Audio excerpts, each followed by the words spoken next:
Have you ever wondered why the same mistakes keep following you, no matter how much you try to change your life? Maybe you've moved to a new city, started a new job, or ended a toxic relationship, thinking this time everything would be different. Yet somehow, the same fears creep back in. The same unhealthy patterns repeat. The same kind of people show up, different faces. Same energy, and you find yourself trapped in a cycle you thought you had escaped. It's like running from a shadow in the dark. The faster you move, the closer it clings to you. You tell yourself, this time I've learned, this time I'm free. But months later, you're right back where you started, wondering if something is wrong with you. Carl Jung, one of the greatest minds in psychology, gave us a chilling warning. Until you make the unconscious conscious, it will direct your life and you will call it fate. What if the enemy isn't the world around you, but the part of yourself you've been avoiding your entire life? The part that hides in the dark corners of your mind, silently influencing every choice, every reaction, every relationship. Jung called it the shadow, the collection of traits, emotions, and desires you've buried because you were told they were bad, unacceptable, or not you. Ignoring it doesn't make it disappear. In fact, the more you run, the stronger it becomes, shaping your destiny from behind the scenes. You may think you're in control, but the shadow pulls the strings, turning your life into a story you didn't write. By the end of this video, you'll see exactly how this hidden force has been shaping and possibly destroying your life. More importantly, you'll learn how facing it can free you from the cycles you keep repeating. So take a deep breath, because once you see your shadow, you'll never be able to unsee it. And that might be the most liberating moment of your life. Before we dive deeper into this, take a second to like this video, subscribe to the channel, and hit the notification bell. That way, you'll be the first to know when I release the next video packed with insights that could change the way you see yourself and your life forever. What Carl Jung really meant by the shadow.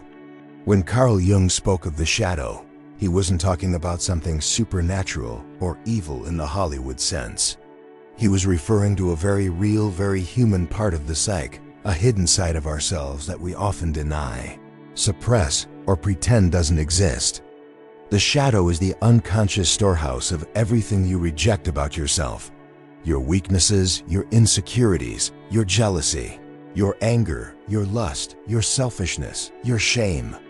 It also contains your buried desires, forgotten talents, and raw impulses, the pieces of you that never saw the light of day because someone, somewhere, convinced you they were unacceptable.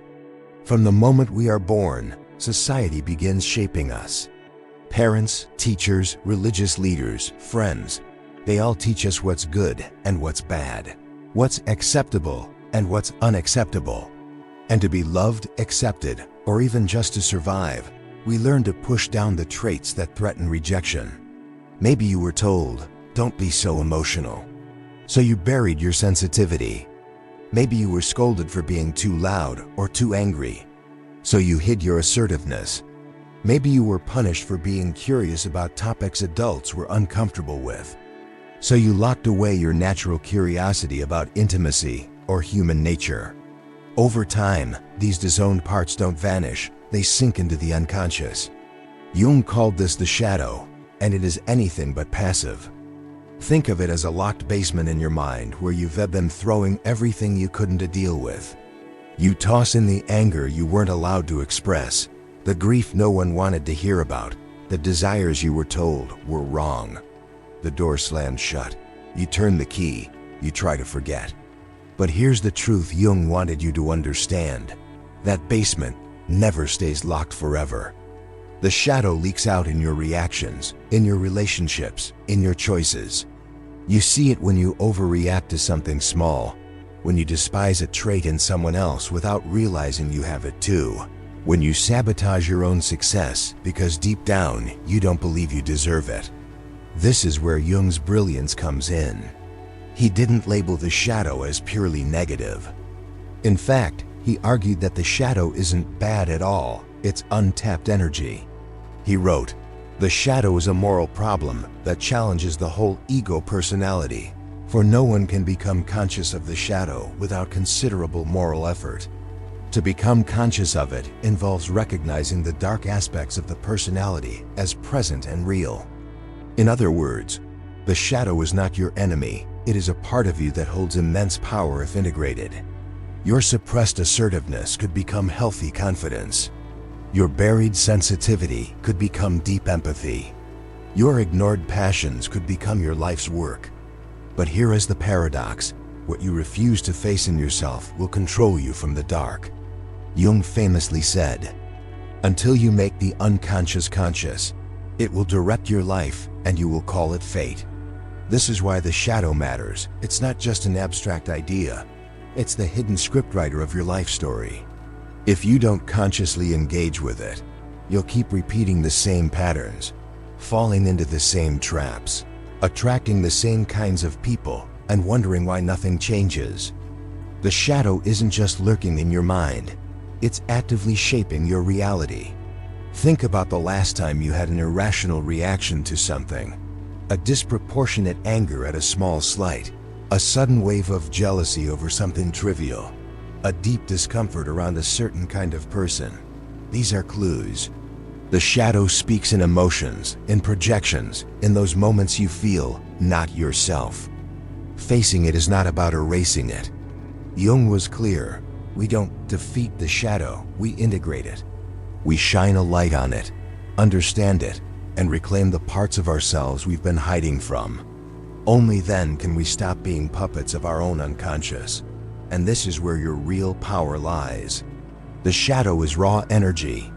Left unconscious, it's destructive.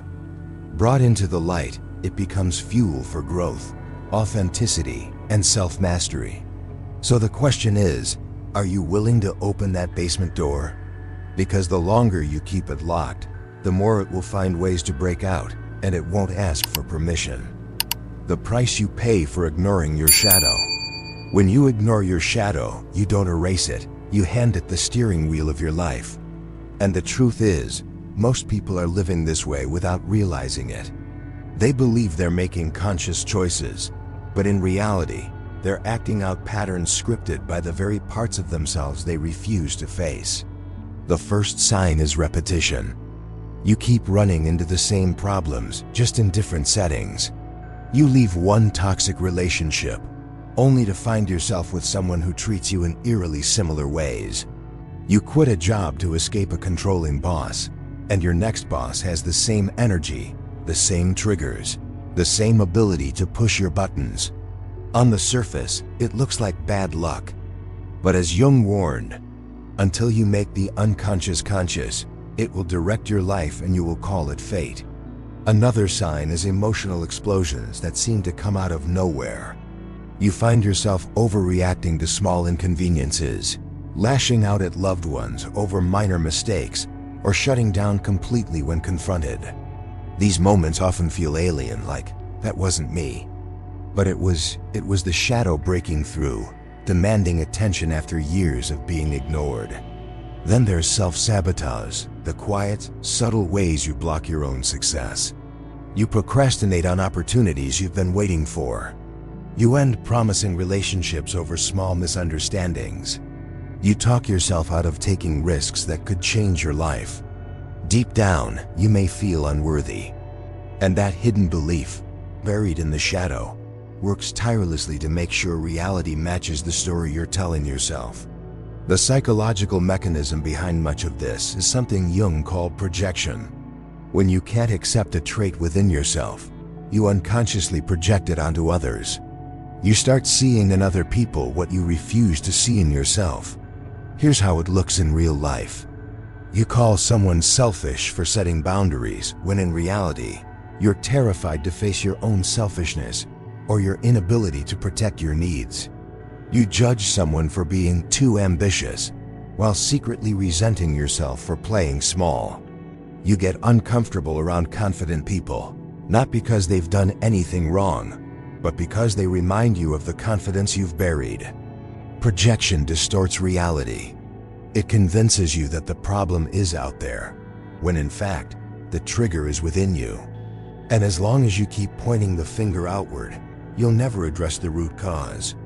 One of the most common patterns in the American cultural context is repeating the family dynamic you grew up in. If you had a critical, emotionally unavailable parent, you might unconsciously seek out partners who are just as distant or judgmental. If you grew up in a home where love was conditional, you might continually choose people who make you earn their affection, because some part of you believes that's the only way love works. This is how the shadow traps you. It keeps you in familiar pain. Even if that pain is miserable, it feels safe because it's what you know. And until you bring those patterns into the light, you'll keep reenacting them, hoping for a different ending that never comes. Ignoring the shadow also comes at a cost to your authenticity. When you deny parts of yourself, you have to wear a mask to hide them. You become the nice one, the strong one, the always happy one, depending on what you think will keep you accepted. But that mask is exhausting to maintain, and deep down, you know it's not you.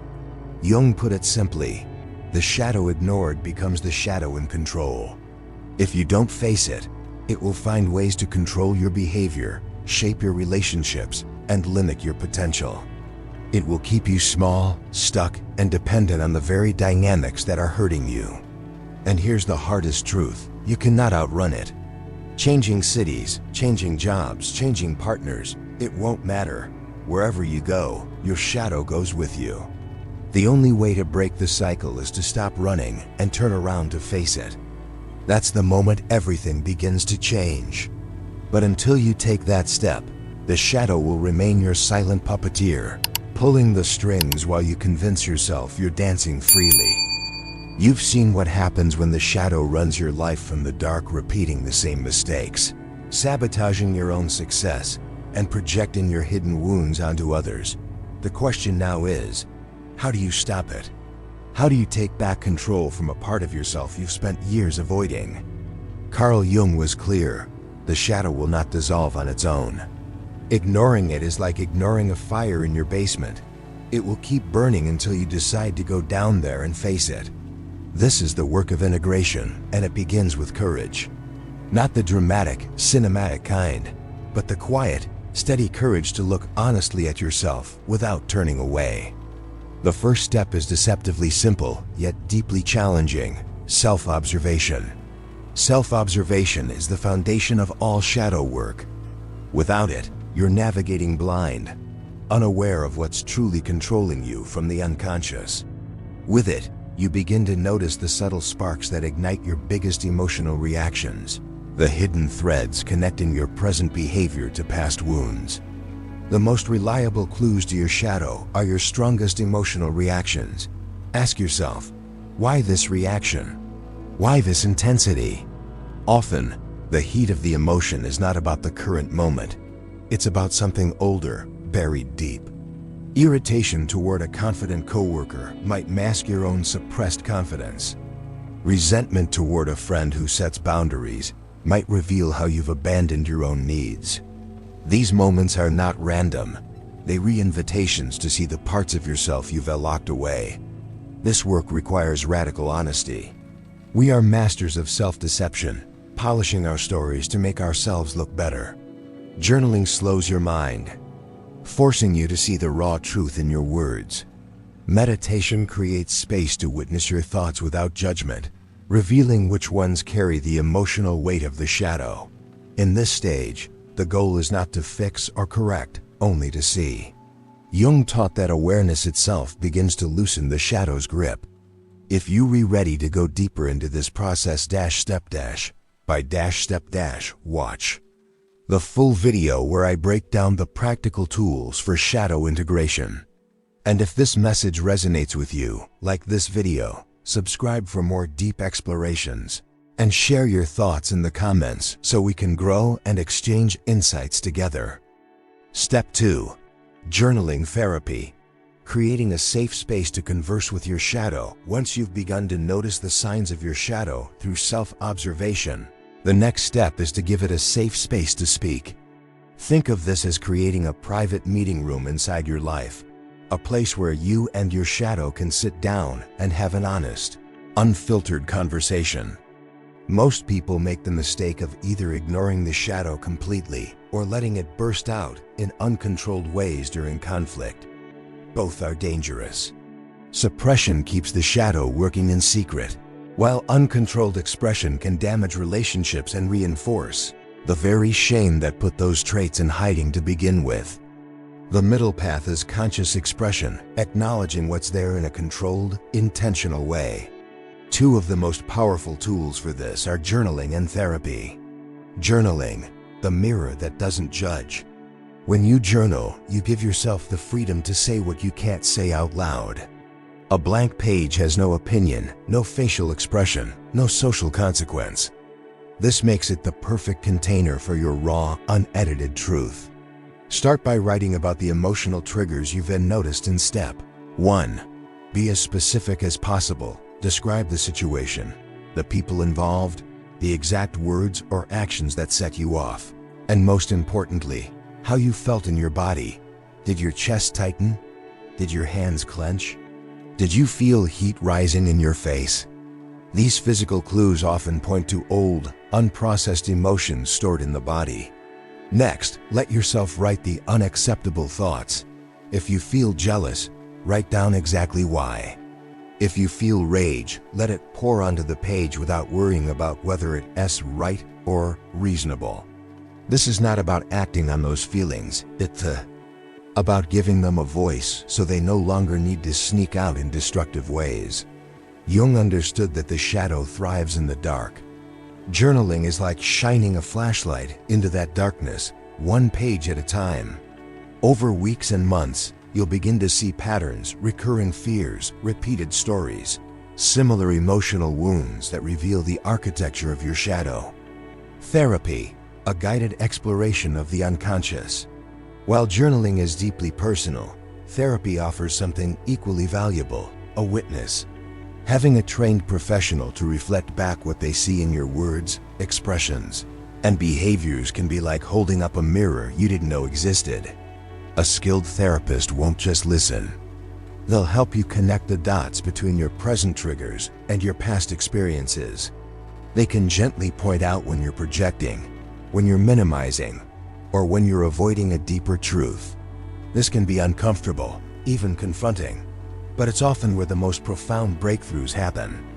In Jungian-oriented therapy, for example, you might work directly with your shadow through guided imagery, dream analysis, or dialogue techniques where you speak to disowned parts of yourself as if they were separate characters.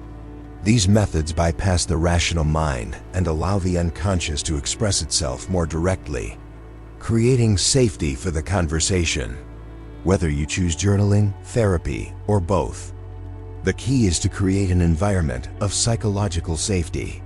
Your shadow will not emerge if it senses judgment, ridicule, or rejection.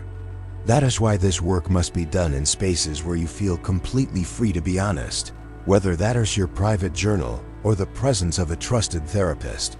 Safety also means patience. You can't force the shadow to reveal everything at once. Some parts of you have been hidden for decades. They will surface slowly, in layers. Respect that pace. Journaling and therapy are not about indulging your darkest impulses. They're about understanding them. Once you understand them, you can integrate them. And once you integrate them, they lose their power to sabotage your life. The more consistently you engage in this process, the more you'll notice something remarkable. The very traits you once feared in yourself will become sources of strength. Your suppressed anger can transform into healthy assertiveness. Your hidden envy can point you toward your true desires. Your buried vulnerability can deepen your connections with others. This is the quiet magic of giving your shadow a safe space to speak. It no longer has to shout to be heard. Step 3. Radical honesty, owning the parts you've denied.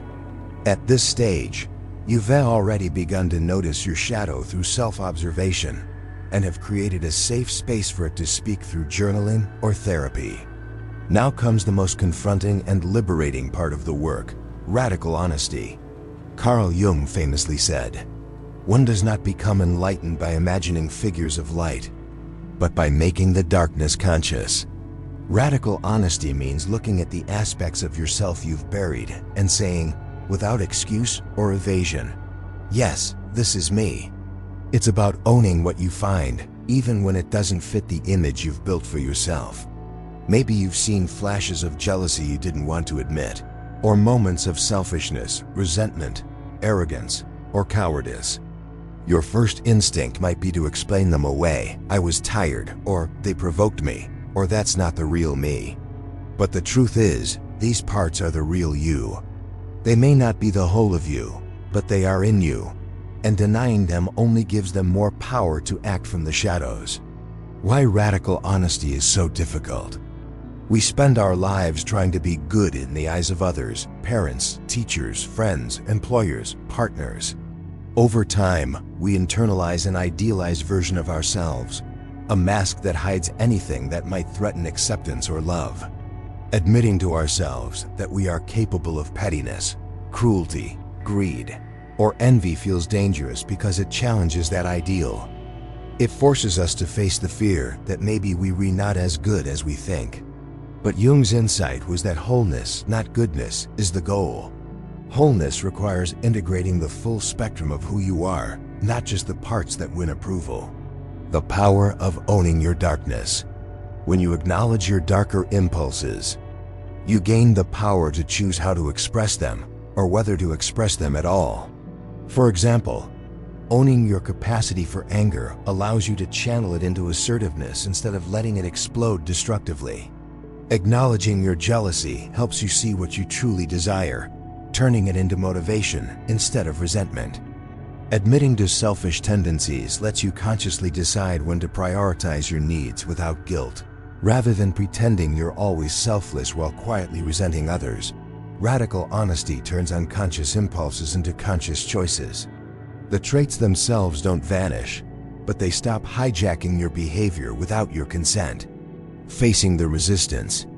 When you start practicing radical honesty, expect resistance from yourself and sometimes from others.